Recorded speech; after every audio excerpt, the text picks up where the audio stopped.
Hi guys, I am Reno उर्फ कंचन। आज सबको दशहरा की शुभकामनाएं।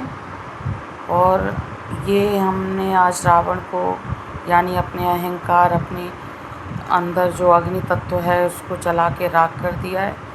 हमारे अंदर जो बॉडी में अग्नि तत्व है जो बहुत ही पावर लेके और किसी की हानि करता है, उसे हम रावण कहते हैं। तो आज हमने अपने अग्नि तत्व को शांत किया है और अपने अंदर के हर रावण को, हर बुराई को मार दिया है। आज का दिन एक भगवान ने आपको इसलिए दिखाया है और बनाया है, इस दिन का महत्व दिया है कि आप सब अपने अंदर की बुराइयों को ख़त्म करें और राम यानी सत्य और अहिंसा के रास्ते को अपनाएं और लोगों का भला करें।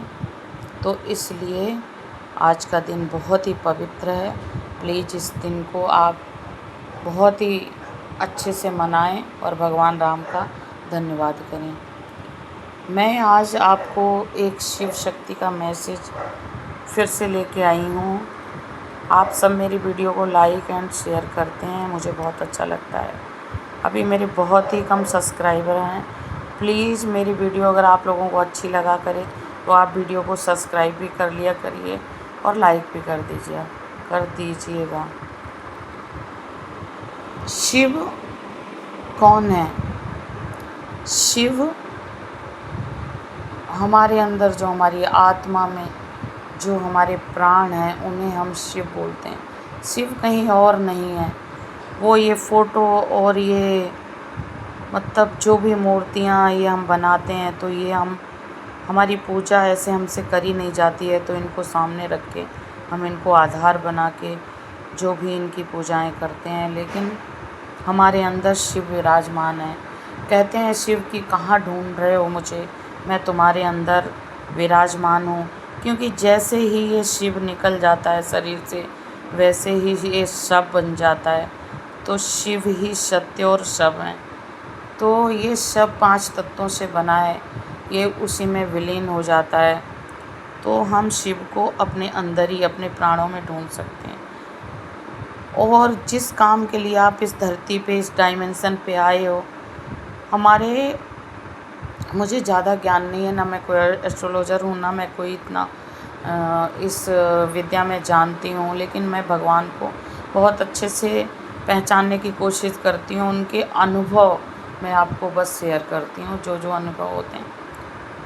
शिव की लीला बहुत ही महान है, क्योंकि वो एक ऐसा परम सत्य हैं जो दिखाई नहीं देते, सुनाई नहीं देते, सिर्फ महसूस होते हैं। भगवान को आप सिर्फ अनुभव कर सकते हैं, महसूस कर सकते हैं, उनको देख नहीं सकते हैं।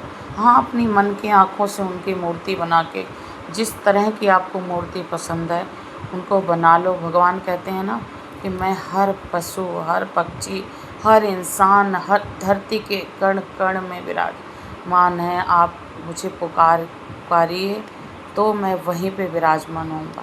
जैसे द्रौपदी की साड़ी में साड़ी बन गए थे कृष्णा, जैसे मीरा के जहर में अमृत बन गए थे कृष्णा, जैसे अहिल्या पत्थर की थी तो कृष्णा ने हाथ लगा के उस पत्थर की मूर्ति को इंसान बना दिया था। तो भगवान हर जगह विराजमान होते हैं, बस उन्हें बहुत ही मन की आँखों से देखना पड़ता है। और भगवान जब भी आपको मिलेंगे, दिखेंगे, जब आपका मन बिल्कुल शुद्ध होगा, आपके अंदर किसी के लिए छल कपट बुराई नहीं होगी, तभी भगवान आपको दर्शन देंगे। तो ये है हमारे शिव की दर्शन देने की कथा, जो छोटी सी मैंने आपको सुनाई है। हमारे जो प्राण हैं जिसमें हमारे शिव बसते हैं, हमें अंतर ध्यान होके उन शिव को याद करना चाहिए। अंतर ध्यान यानी हम ध्यान करें। सबसे बड़ा जो महत्व है इस दुनिया से लेके जो हमारी हज़ारों ब्रह्मांड है, जो हमारे शिव ने हज़ारों लाखों ऐसे ऐसे ब्रह्मांड धरातल तैयार करे हैं, उसमें जहाँ जहाँ जो जो आत्माएं बसती हैं वो सब शिव के अंदर समाई हैं। वो हैं हमारे शिव। लोग पता नहीं कैसा भगवान के लिए खेल रचाते हैं। वो अलग अलग टाइप का कि भगवान को लेके ठेले पे लाद लेंगे और भीख मांगने लगेंगे, या भगवान की मूर्ति और जागरण शुरू करके और वहाँ पे भीख मांगने लगेंगे कि 50 से 51 डालो तब भगवान एक कर देंगे, और 101 डालो तब भगवान तुम्हें और कुछ कर देंगे, और 1100 डालो तो भगवान तुम्हें पूरा हीरा जवाहरात ही ला देंगे। मतलब यार, भगवान को आपने बिल्कुल, जो हमारे को हर चीज़ देने वाले हैं, मतलब पल भर में वो हमारी धरती को नष्ट करने वाले भगवान और बनाने वाले भगवान हैं, उनके लिए आप 51 रुपये रख के बोलते हैं कि आप ये रखो तो ये होगा। ऐसा नहीं है। भगवान सिर्फ मन से प्रसन्न होते हैं। अगर आपका भाव अच्छा है, किसी के लिए आपके अंदर छल कपट नहीं है, तो आपके लिए भगवान हमेशा तैयार रहते हैं। भगवान को किसने देखा है, प्रश्न ये है। तो भगवान को हर भक्त ने देखा है अपनी अपनी आँखों से। जो भक्त जिस रूप में उनको पूजता है, उनकी आराधना करता है, चाहे शिव रूप में हो, कृष्ण रूप में हो, प्रहलाद रूप में हो, ध्रुव रूप में हो, बुद्ध रूप में हो, जिस रूप में हो, राधा रूप में हो, माँ रूप में हो, कालका रूप में हो, वो एक ही ज्योति है जिसके रूप अलग अलग हैं। जैसे कि एक मिट्टी उठा लो, उससे आप गणेश की मूर्ति भी बना दोगे, उससे आप राम की मूर्ति भी बना दोगे, उससे आप शिव की भी मूर्ति बना दोगे। वही मिट्टी हम हैं। हम मिट्टी से ही तो आए हैं।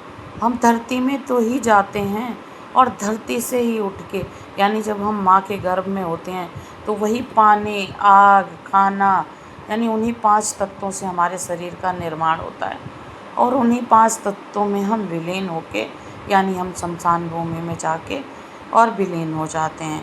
ये है हमारे 2 मिनट के इस शरीर की कहानी, जिस शरीर को लेके हम किसी को इतना बुरा व्यवहार करते हैं, किसी का जीना दुश्वार करते हैं, किसी के लिए बहुत ही घटिया घटिया षड्यंत्र करते हैं, और फिर जब हमारा अंत समय आता है तो हम फिर त्राही त्राही करते हैं।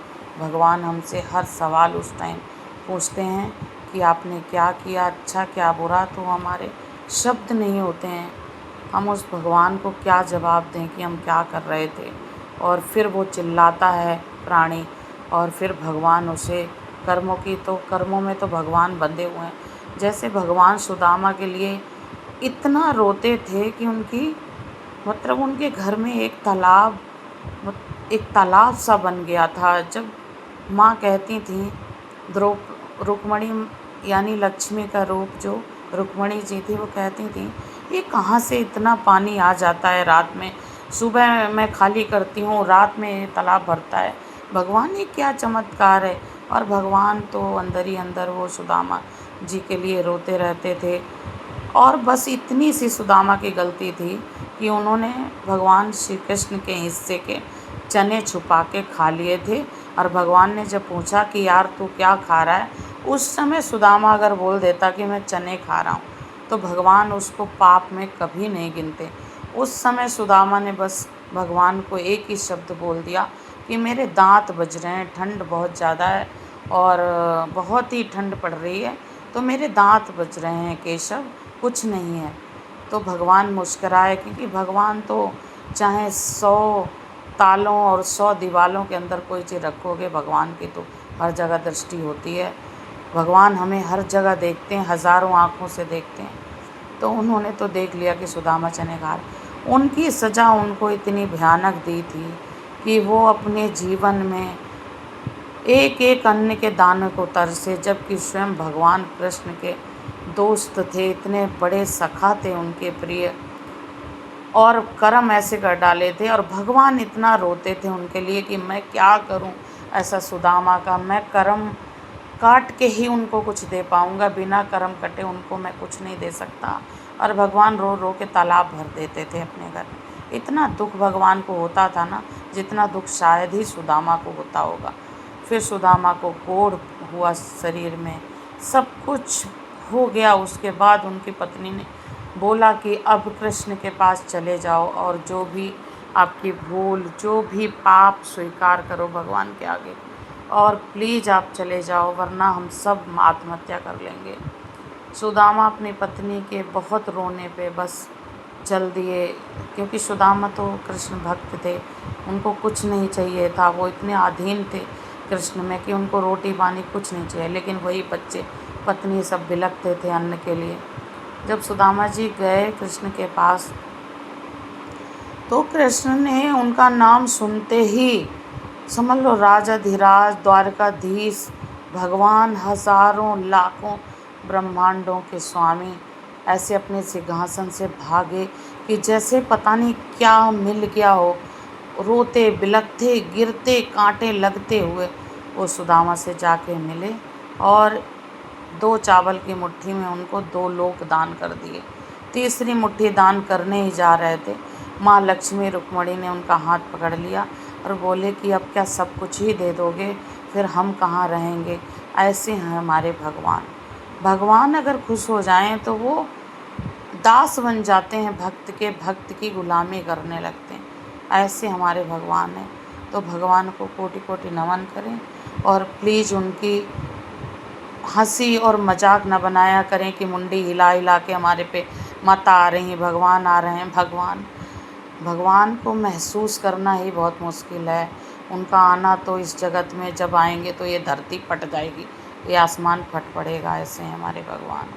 उनकी रोशनी ऐसी है कि हजारों सूरज, एक सूरज की रोशनी तो हम बर्दाश्त कर नहीं पाते हैं।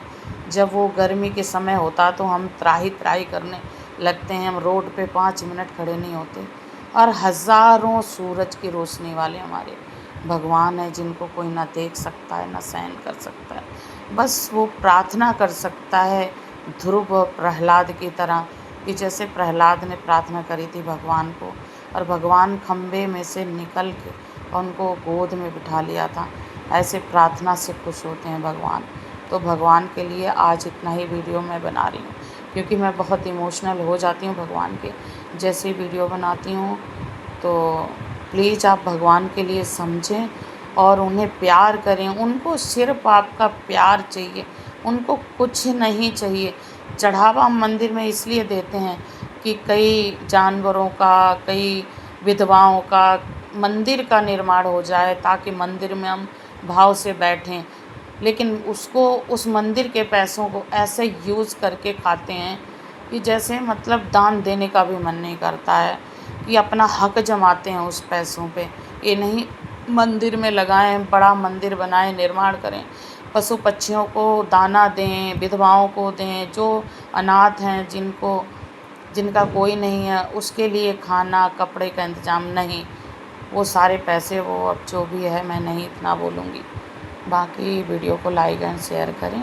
धन्यवाद गाइस एंड